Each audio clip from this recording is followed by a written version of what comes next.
Alright guys, welcome. I'm Preeti Coley. I'm Alexa Berger. And I'm Zander. So, 44 million, 21.2 million. 313,671,100. my number represents the amount of American citizens who do not have health insurance to date. My number, 21.2 million, represents the number of disabled Americans who have impairments that prevent them from engaging in basic physical activities like walking, climbing stairs, carrying objects, or lifting things. My number represents the total amount of grant funding for medical innovation for this year. Okay, so as you can tell with our title, our presentation is about medical innovation, and this is a thesis that we've come up to. Despite the complications which technology can bring, more funding should be allotted to innovative science due to the imperative benefits that it offers. And so we're going to be talking about a few different stakeholders: scientists, patients who benefit from biotechnology, and also patients who do not benefit. So first up, we're going to talk about scientists, and I will actually talk to you guys about it. So scientists are usually the people that are thought of first with biotechnology and medical innovation. And so firstly, I was going to focus on certain technology, exoskeletons. So according to the dictionary, an exoskeleton is a protective or supporting structure covering the outside of the body, usually found on different animals and insects. So exoskeletons have begun to be developed by scientists and military for the use of soldiers and those who have reduced motion in limbs. And one current model is the body extender. And this is a picture of it. And so the body extender is being developed by an Italian company who is a private company, and they boast that their exoskeleton can lift about 50 kilograms, which is about 100 pounds. And they are planning on putting it out into use for soldiers to help prevent different injuries that are caused by carrying heavy weights around, and also to prevent exhaustion in soldiers.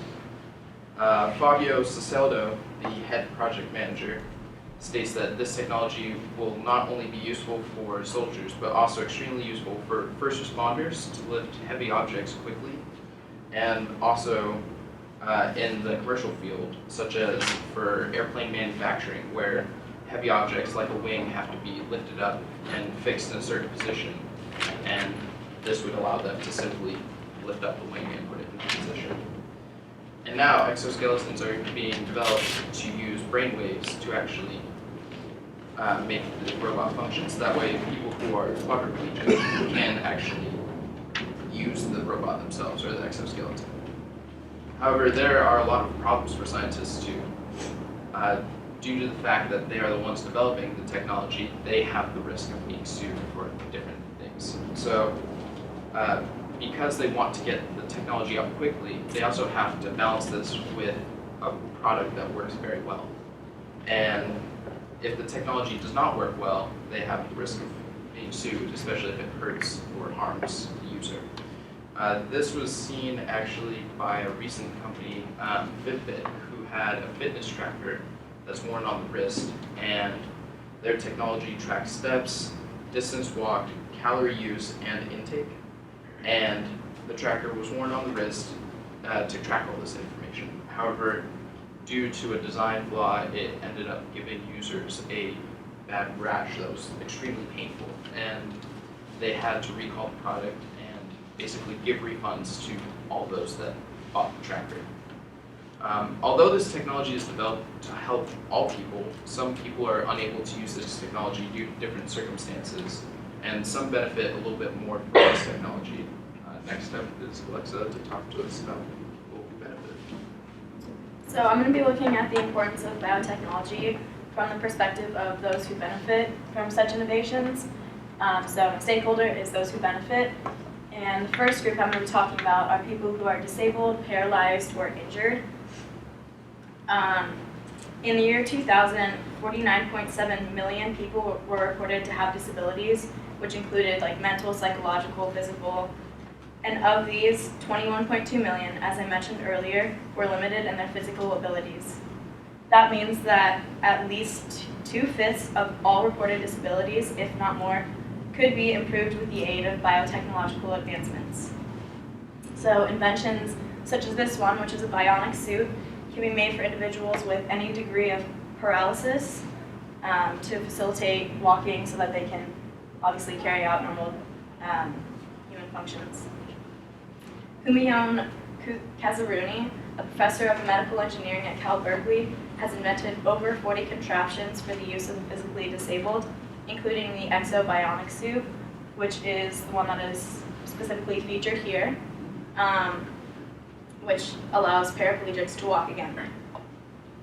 Another invention, which Zander noted earlier, is brain-machine interface systems, or BMI, which is basically a new generation of technology which allows quadriplegic people who have paralysis in all 4 limbs to have their neurons read by a machine, which will then communicate what they want to happen to robotic body parts. So we're gonna show a little video of how this can be useful. This woman she's quadriplegic, but through the brain waves that are being read and the neurons, she's able to control the robot hand.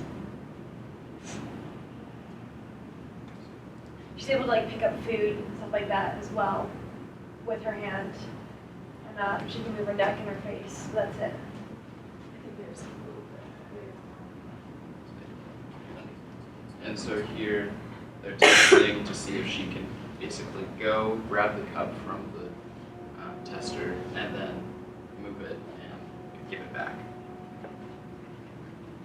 So, as you can see from the video and the photo as well, a lot of people with disabilities are able to benefit immensely from such biotechnological advances. Another group of people who benefit are members of the military or people who use such contraptions for industrial uses. So again, the EXO, which was one that was featured earlier, can be used in the military to help people who are injured as they return to combat. They can rely on the EXO to help them recover and regain full range of motion. In fact, the EXO was initially created for the military, but then it was repurposed for healthcare. And in both cases, it shows to be pretty useful. Additionally, the Human Universal Load Carrier, which Zander also noted something that was quite similar earlier, allows users to carry up to 200 pounds over any terrain for an extended amount of time without experiencing excessive fatigue. So people in the military, such as this man right here, would be able to carry really heavy objects for a long amount of time to carry out their purposes. Excuse me. So basically, bionics are referred to as the genes of the future by the EXO CEO, Ethor Bender. They can be altered for a variety of uses, ranging from the disabled and the injured to the military and the industrial world.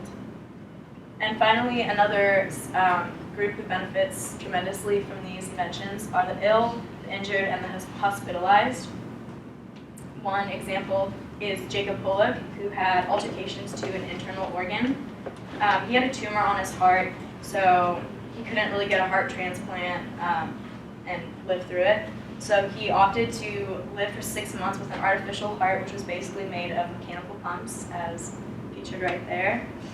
And although he passed away from a liver failure, he was able to live, as I said, for 6 months on this mechanical heart. So basically, I think it's pretty phenomenal how much of a benefit these can be to people who are sick or injured or ill, and they basically just need something to get them through until they're able to receive a proper transplant. So, although they are very beneficial and they can save lives and improve the quality of life for many, there are some downsides, and Preeti's going to talk to you guys today about some of the issues that come with biotechnology. Oh, whoops. Show up. Anyways, I'll just explain it. My ethical issue is basically, is it justified to have all this research and money towards new medical innovations when not everyone is able to access it. Basically, if we have life-saving treatments out there, should we have them out there if it's not available for everyone? Because I feel like the value of life is valued for everyone equally, and a lot of people don't have the same opportunities to pay for these type of machineries, or even just like their doctors don't even have the equipment to begin to go down these pathways. Okay, so patients who do not benefit. Obviously, having medical innovation benefits patients who receive it, but people who do not benefit are people who can't afford it. And recently, Kaiser Permanente read that in 2010, the Affordable Care Act came out, which is a part of Obamacare, which you're all familiar with. But basically, it was just saying that it made it illegal for companies, insurance companies, to deny people with pre-existing conditions, and they weren't able to charge more for applicants who had pre-existing conditions, or they're more likely to get, heart disease or cancer, just various diseases because of their history. This was a huge change just because recently in the news we've heard things about companies being able to give you health exams to determine if they want you as an employee, because it's a huge liability to have an employee who might possibly get sick. That's just money they don't want to spend on employees. And this was a great step forward for everyone, just because everyone would be able to have the Affordable Care Act and would be able to get the medical treatment they needed.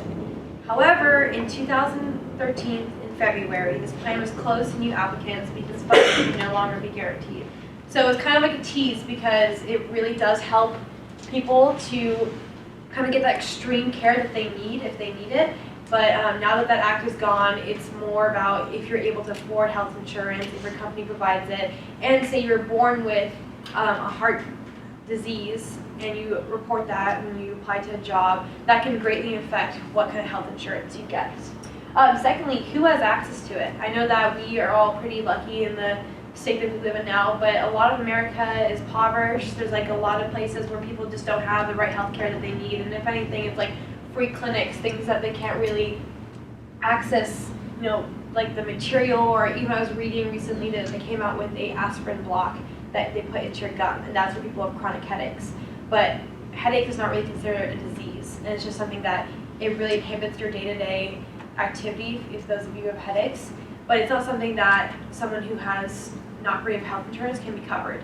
So it's kind of thinking like, well, who gets to decide whose headaches are more important than the other? And I think that this technology is great, but we need to focus on improving our healthcare before we focus on improving our innovation. And so my question is, how much does healthcare really cost? On the American Cancer Society organization online, there's a statement saying that because they noted that they understand that the treatment of cancer is very expensive, and at times it causes patients to either stop chemotherapy or delay it, which can be detrimental. And on their website, it lists like different ways to pay. Like they can try to apply for scholarships or things like not scholarships, I'm sorry, but like funding. But it basically was just talking about how in 2010, like it was becoming very expensive to get these treatments. And I have a first-hand experience of that, because last semester my father was diagnosed with cancer, and in order to he has health insurance from the government, but in order to beat it, he had to quit his job, and so did his my stepmom. And although the costs don't really come until later, he told me that he's gonna try to survive for now and get this chemo, but after he's gonna worry about the cost later. And that's just something that's like, once you cure your cancer, you don't want to wait for a huge check in the mail to come, and it kind of like discouraged him, because it's like he's losing so much, he's not able to support himself and his family financially just because he's trying to cure his disease. So it's kind of like this, how much is our health really worth, and how much does it cost? Next, dangers of having foreign objects within the body. Medical innovation is obviously a great advancement, but like Alexa said, having the Jacob, he passed away from liver failure, but you never really know what these devices can be doing. Things like the pacemaker, once you insert a pacemaker, it creates a lot of scar tissue on your heart. So basically, your whole life, you're not able to remove the pacemaker, otherwise you'll have a chunk of your heart missing.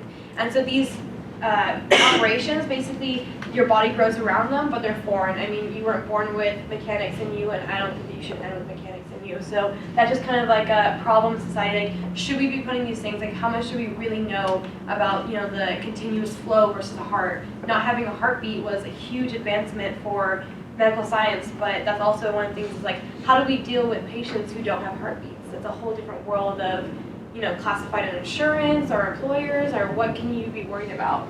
And lastly, quality of life versus life itself. I think that the reason why we should focus more on healthcare and just getting the overall standard of life up is because countries such as Africa, I was reading at Africa.org, their biggest killers today are HIV and tuberculosis, which is something not important to us. So you get a TB shot, get a little bubble, you're done. But these are things that can be easily cured by injections, and those are things that we're not able to help out with yet, and we're just working about, you know, creating body suits and like aspirin blockers and continuous flow. And I think that we should really focus on upgrading our quality of life before trying to create more like a bionic human, you know, having bionic limbs, and just focus on making everyone healthy and making it affordable and accessible to everyone.